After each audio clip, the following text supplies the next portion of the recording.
Magandang araw po. Ako po si Madam Mamay. Sa iba po, no, magandang gabi, no? At kung saan man kayo naroroon, no? At ako po ang inyong tarot guide. Ano ang bagong darating sa buhay mo? Pwedeng career, pwedeng love life. Sana kayo po'y makaresonate. At kung hindi naman po kayo makaresonate, marami po tayong video na i-upload, no? At pwede na po kayong maghanap doon na pwede kayong makaresonate. Sana lang po na pagka gusto naman ninyo magpa-reading, no? Pwede kayong mag-comment sa video ko, tapos ilagay nyo yung tanong nyo, yung birthday nyo, ha, para magawan ko po kayo ng sarili nyong video. Okay po. Okay, balikan natin, ha. Ano ang pagbabagong darating sa buhay mo? Pwedeng career, no? Pwedeng love life. Swerte pagkasabay. Mag-isip ka na, ha, ng iyong katanungan, no? At ito ang iyong kasagutan.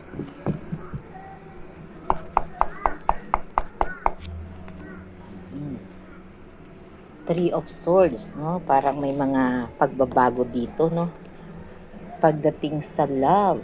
Love to, ha? Ano ang nangyayari, no? Three of Swords, no? Dito parang may mga bagay na kailangan mong kalimutan, ha?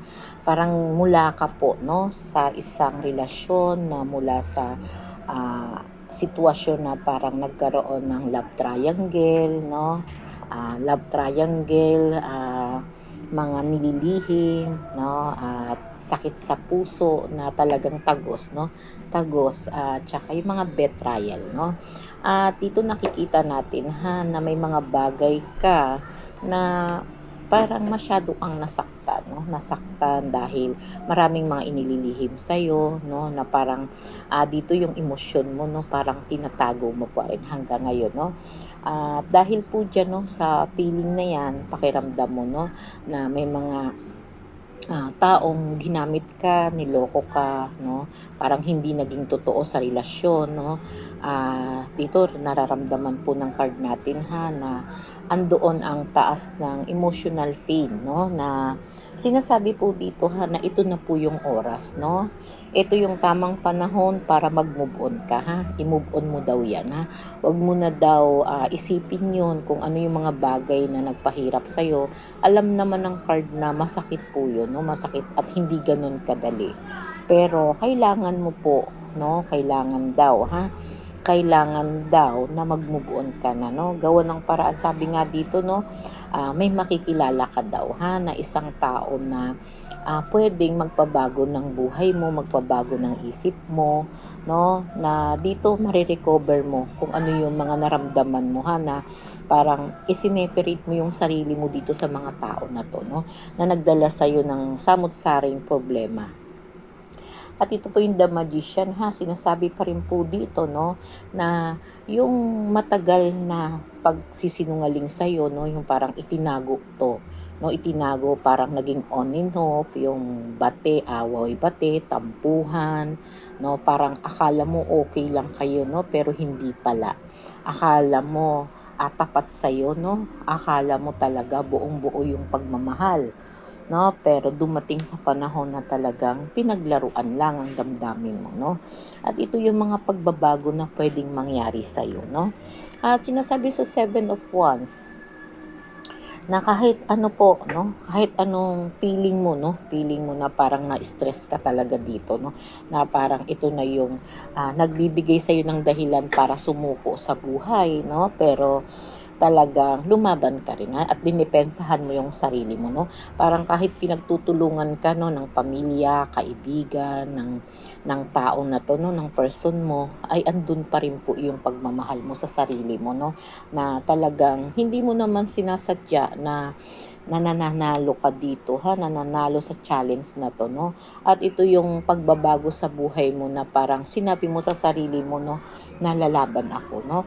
Na ito na yung huling pagkakataon na ako ay inyong gaganyanin, no? Inyong lolokohin, no? Inyong paglalaruan, pati ang aking puso, no, ay lalagyan nyo ng ng sakit, no, na talagang ako yung biniktima ninyo, no, na parang sa dami ng mga ipinakita kong kabutihan sa inyo, iyon pa rin ang iginanti nyo, no. At sabi ng The Fool, no, dito sa The Fool, no, na ikaw din po yung tao na palagi nilang ikinutsupera. Anong tawag doon? Yung parang binabaliwala, no?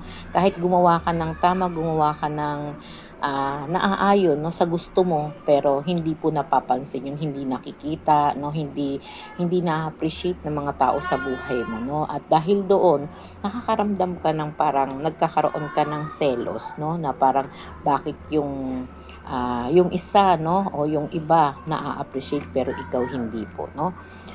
Sinasabi pa rin po dito, no, sa Queen of Cups, no, na ikaw po yung tipo ng tao na talagang mapagmahal, no, mapagmahal, at pag may nagustuhan kang bagay, gusto mo nakukuha mo, no, at gusto mo rin po talaga na ikaw yung mag-manage ng sarili mo, no?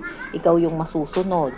Dahil po diyan, no, talaga namang yung pagbabago na gusto mong magawa sa buhay mo, lalo na sa love life, no? Gustong-gusto mong maging strong, no? Gusto mong maging strong, at saka gusto mo